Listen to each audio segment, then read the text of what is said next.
Welcome back to Antigua, Barbuda. Today, our slate of interviews continues this morning. We are setting sail this morning in the wake of tradition because we're sitting with the next two guests who will tell us about an exciting exchange program. Students across Antigua, Barbuda being encouraged to participate. And so we're speaking now to Gernot and Hoisting. That's true. There you go. And so we're here to talk about that exciting exchange program this morning. Good morning and welcome both of you. Good morning. Thanks for having us. Tell us about the program. Give us the elevator version as to what this exchange program is all about. Okay, so the program is called Set Sail in the Wake of Tradition. You know, we are sailors. We've been here before. And our organization is called the West Indies Sail Heritage Foundation. And it has it already in it. We embrace heritage. So we embrace traditional sailing. We do sail training for local youth on our own little carrier cruise sloop. What is a traditional wooden boat? And we thought, okay, that's nice, but we only can do a couple of youngsters at a time. So is there a possibility to enlarge the program, to involve more youngsters into traditional sailing? And we found that opportunity in a wonderful tall ship. And everyone says, what is a tall ship? A tall ship, let you think about Pirates of the Caribbean, these big ships with the square sails. And we found the Tall Ship Gunilla, who said, yeah, we want to join the program and let's make it possible. So what we do with Tall Ship Gunilla, they sail with 40 Swedish students. And they come from Sweden all the way to Antigua, and it's part of their curriculum. They stay a little bit longer in Antigua, and then we do a student exchange. So 20 Swedish students come ashore, and Billy will tell a little bit more. We do a shore program with them, and then we invite 20 Antiguan students to come on board and sail together with the 20 Swedish students who stayed on the boat, and they learn how to sail a square rigger. And that is really a different thing. A square rigger, you don't have any winches, and you need to pull up sails with 10 people pulling all the lines. And it's really a spectacular thing to do. And the boat sails out into the wide ocean for a day sail. So it's an enormous experience. And of course, for us, it's also the idea we bring traditional sailing a little bit closer. And we also hope that we spark a little bit of interest to come sailing with us. Those of us who don't know anything about sailing, Raynell and I, of course, we were thinking, as you were talking, I'm thinking of Pirates of the Caribbean, Peter Pan, all the things that we see on TV but never really have experienced for ourselves. You talk about what our students will experience. Billy, let me bring you in here to talk about what the students who are coming ashore get to experience. So the Swedish students, they participate in our plastic awareness program. So we also run concurrently a plastic awareness program in many of the schools in Antigua. So instead of having Antiguan students in the workshop, we have the 20 Swedish students, and they'll break off into two groups. So one group stays with us in the workspace, and the other group goes and helps clean a beach. And in the workspace, I have some volunteers and a couple of interns, and the goal for the morning is to just have a Q&A session. Talk a little bit about environmental issues, what are the same in Sweden, what are the same here, and then they talk about the differences, and I hope to spark a conversation between the Antiguans and the Swedes about, you know, what are their differences, what are their likenesses, if they have questions about what do you eat in Sweden, what do you eat in Antigua. These are the kind of conversations that we kind of springboard from into more complex issues like how do governments work and, you know, what can we do to help and these kind of conversations. And then after the plastic workshop, we go off to Nelson's Dockyard and they get a history lesson, which they find quite interesting.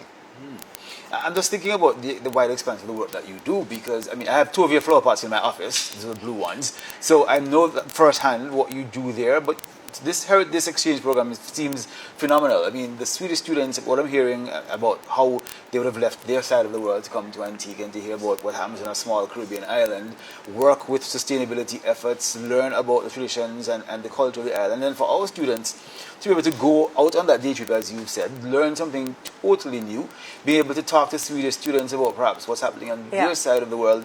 Did you envision that it would be, well, let me ask, did you envision that it would result in this great exchange program when you conceptualized it, or you always knew this was going to happen? I think that first and foremost, exactly what you said, the exchange program is why we sparked the interest of Tall Ship Gunilla. Because for them it's very difficult to really get in touch with local youngsters. They sail across the ocean. So that is one of the most important things. And it works really, really well, because this is not the first year, this is the second year. And what is really nice to say is we got a lot of sponsorships, what makes it also easy for the Gunilla to come. First and foremost, we have Caribbean Sail Training, who sponsors us, Sail Training International, who recognizes the program. We have National Parks, who sponsors the history tour. And we have BMA Yachting, who sponsors Gunilla being here. So BWA. BWA Yachting, who sponsors the boat to be here. That means that we get the recognition and we feel really, really comfortable. And they already promised to come back. And it's maybe good to tell that the two schools who were involved was Antigua and Barbuda College of Advanced Studies and Jennings Secondary School. Some of the students have never been out on the ocean. Can you imagine what that means? And it wasn't a light wind day.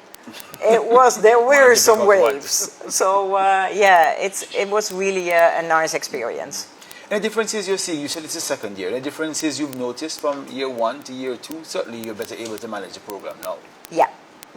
And we can manage expectations, and I think it's good because of all this, we got a second boat in the program, and maybe Billy can tell a little bit more about that. We got the Blue Clipper in the Set Sail in the Wake of Tradition program. Maybe you can tell a little bit more, because you were involved in it. It was a very last minute thing. Sail Training International gives us some sponsorship so we can afford to pay for flights, so when we go sailing we can fly back. And then Caribbean Sail Training, they have some relationships with many tall ships that sail the waters here, and one of them was here in Antigua, so we reached out to them and they says, yeah, sure, come sailing with us. So I was able to take 2 of our sail training students with them on an overnight trip to St Maarten. One of the youngsters had never been off the island before. He was like a pig in mud. It was amazing. He had the best time. We got treated just like family and crew. We got to have the whole experience. We harnessed up, we helped set sail, we helped douse sail, we helped run the ship in the middle of the night. It was an amazing experience for everybody involved. We really, really appreciated it. And let's talk more about the feedback. What have you been hearing on the ground from the Swedish students? What have you been hearing from the Antiguan students? The Swedish students, they are very, very impressed. First and foremost, they're very impressed by how welcoming Antigua is in all sorts of ways. They discover the island, and because they stay a little bit longer, they can really experience more of the island. Of course, they were anchored in Falmouth Harbor. They discovered Pigeon Point, they discovered Shirley Heights, they discovered the trails. So Antigua has a lot to offer. And to be honest, we attract a lot of sailboats, but mainly modern yachts and racing yachts.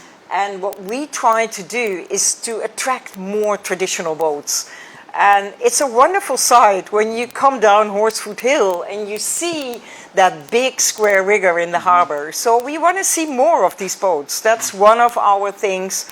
And hopefully now having 2 in the program and offering them all the beauty what Antigua has. So we hope to attract more boats, and then we can offer more youngsters to go on a very special sailing experience. Okay. And by listening to this interview and watching, there are going to be many students now who want to say, let me get on board next year. What are those plans going to be like, you think? Or how can they get in touch with you? Yeah, for next year, also for this year, the other thing what we're doing, just mentioning it, we're going to race in Antigua Classic Yacht Regatta with a crew of all local sailors. So we have our sail trainees, we train them, and we're going to race again. I think it's for the 5th year now that we're racing, and see if we can get a podium spot again. And how people and youngsters can reach us, just go to the website www.caribwish.com, and there is a form and they can sign up, and then we will follow up. So everyone who is interested, or parents or youngsters, go to the website www.caribwish.com and sign up. Excellent. We're going to wrap up signal here, so we've got to go. But thank you both so much, Billy Gurnett and Charlie Huidonk, for joining us this morning. Really appreciated you talking to us. And we'll write stories, of course, for news about this exciting opportunity, because I think this is a story that needs to be shared throughout the country. For those of us, those who are watching online, we had some images of what you've been doing, so they have a first-hand view as to what's been going on. Thank you so much for coming in this morning. Okay. Appreciate it. Thank you. And that's how we end this interview this morning. We'll be back with more right here on Antigua, Barbuda today after the break.